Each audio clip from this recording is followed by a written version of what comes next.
शेतकरी नेते अजित नवले बोलत होते ते आता सध्या मंत्रालयात पोहोचलेले आहेत। सरकारबरोबरच्या मंत्र्यांबरोबर आता शेतकरी नेते आणि आदिवासी बांधवांची चर्चा होईल। पुढच्या काही बातम्या पाहूयात।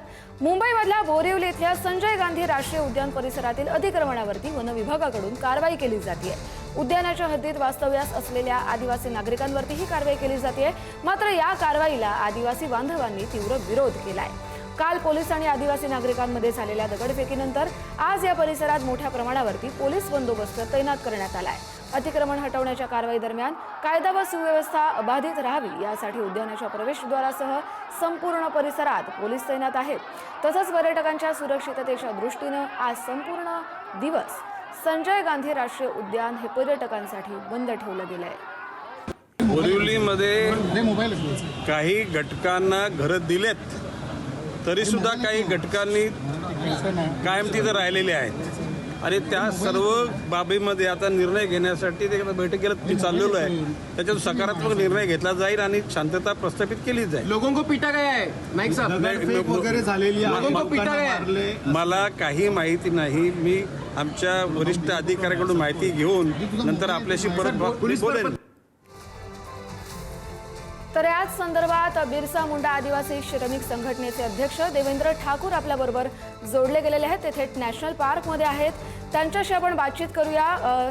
देवेंद्रजी, संजय गांधी राष्ट्रीय उद्यानातील अतिक्रमणांवरती कारवाई करण्यात आली आहे, मात्र ही कारवाई करण्याआधी काही नोटीस दिली गेली होती का, किंवा या कारवाईबद्दल तुमचं काय मत आहे? पहिली तर गोष्ट, जय जवाहर जय आदिवासी। इथे जे वन विभागाचे अधिकारी आहेत, त्या अधिकाऱ्यांनी असे म्हणणं केले आहे की नोटीस न देता, आम्हाला हायकोर्टने सांगितलं की नोटीस न देता कारवाई करण्यात यावी आणि त्यांचं डेमोलेशन करण्यात यावं, असं आम्हाला डीओपो चे ऑफिसर आहेत किरण पाटील यांनी आम्हाला स्पष्टपणे सांगितले आहेत। आणि अनिता पाटील मॅडम आहेत, त्यांनी पण स्पष्टपणे सांगितलं की आम्हाला हायकोर्टने सांगितलं नोटीस न देता यांना तोडण्यात यावा। आणि दुसरी नोटीस यांनी अशी केली की पहिली तर जी 13 तारखेला नोटीस लावलेली बोर्डची, ते बोर्डची न लावता बॅनरची लावली, त्याच्यानंतर 17 तारखेला ती नोटीस बजावली गेली आहे। 13 तारखेची नोटीस 17 तारखेला बजावली गेली आणि रात्रीचे 2 वाजता पेपरची नोटीस बजून या लोकांनी लपून ही नोटीस लावली, इंडिव्हिज्युअल न देता यांनी झाडावरती लटकून गेलेले आहेत। बरं देवेंद्रजी, सध्या तिथली काय परिस्थिती आहे? तिथे आंदोलक आहेत का अजून, आणि पोलिसांचा कितपत बंदोबस्त तैनात आहे? पोलिसांचा बंदोबस्त एवढा आहे ना मॅडम, पोलिसांनी एवढा मोठा बंदोबस्त आणलेला आहे। याच्यामध्ये ठाणा, येऊर, पालघर, जव्हार, जिकडचे पोलीस आहेत, जिकडचे वन अधिकारी आहेत, वन स्टाफ आहेत, ते सगळे इथं आणलेले आहेत। आणि ते 26 जानेवारी प्रजासत्ताक दिन या दिनाच्या दिवशी सर्वांना आनंदाचा दिवस आहे। त्या दिवशी या लोकांनी शक्ती प्रदर्शन केलं आहे। शक्ती प्रदर्शन म्हणजे यांनी एवढा मोठा बटालियन घेऊन आज सगळ्यांना म्हणजे धमकी देण्याचं, म्हणजे एक माईक वरती अँब्युलन्स लावून, म्हणजे त्याच्या अँब्युलन्सचं माईक व्हॅन घेऊन फिरून गावागावात सगळ्यांना या लोकांनी भीती निर्माण केलेली आहे। त्या भीती निर्माण करून आता इथे बघा, तुम्ही बघू शकता, हे किरण पाटील आहेत, जे ब्लू कपड्यावर येत आहेत, हे बिंदासपणे सगळ्यांना सांगतात आणि आमचे आदिवासी असे बसलेले आहेत, हे रोडावरती उपाशी बसलेले आहेत सर्वजण। ते बघून घ्या तुम्ही, ते आमच्यावर किरण पाटील सोबत एवढे लोक आहेत, हे सर्वजण आमच्यावर आता जे मंत्रिमंडळ बसलेले आहेत, आता गणेश नाईक साहेब मंत्री,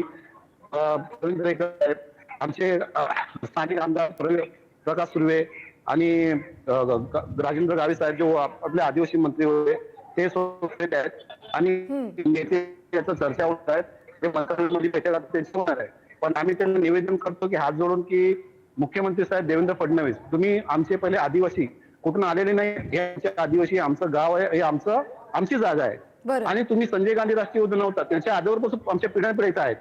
देवेंद्रजी, तुम्हाला असं वाटतं का की तिथल्या आदिवासींना घाबरवण्याचा प्रयत्न सुरू आहे? हो मॅडम, आम्हाला एकदम भीती निर्माण केलेली, म्हणून तुम्हाला सांगितलं 26 जानेवारी दिवशी हा आझादीचा दिवस आहे, त्या दिवशी या लोकांनी शक्ती प्रदर्शन केलं आणि आता ते एवढे मोठे बटालियन घेऊन आले आहेत की एवढे घाबरलेत आमचे पब्लिक। आज खायला बिना खाऊ पिऊन रस्त्यावर बसलेले आहेत, पुढे येऊन देत। आता आम्ही ते त्यांना हात जोडून नम्र, पहिले तर आम्हाला बोलत तुम्ही तोडूनच टाकीन, आम्हाला बोलत निघा ना तुमच्या केस, आणि काही आमच्या कार्यकर्त्यावरती आणि काही आमचे स्थानिक लोकांवरती केसेस दाखल केलेले, गुन्हा दाखल केलेला आहे खोटे, आणि भरपूर काही आता आमच्यावर अत्याचार करत आहेत। पण आता ते आम्ही मिटिंगचं सांगितलं, त्यांना पण वरतून आदेश आलेला आहे, जोपर्यंत मिटिंग संपूर्ण होत नाही तोपर्यंत कोणी काही करू नका असे सगळे पोलीस प्रोटेक्शन पण त्यांचे पण थांबलेले आहेत आणि वन अधिकारी पण थांबलेले आहेत आणि आमचे बरं. जेवढे आदिवासी लोक बसलेले आहेत ते बघून घ्या तुम्ही, सगळे बसलेले आहेत आता रस्त्यावरती बसलेले सर. बरं. धन्यवाद देवेंद्रजी, तुम्ही या परिस्थितीचं वर्णन केलं आणि तिथला आढावा घेऊन ती माहिती आमच्यापर्यंत पोहोचवली त्यासाठी.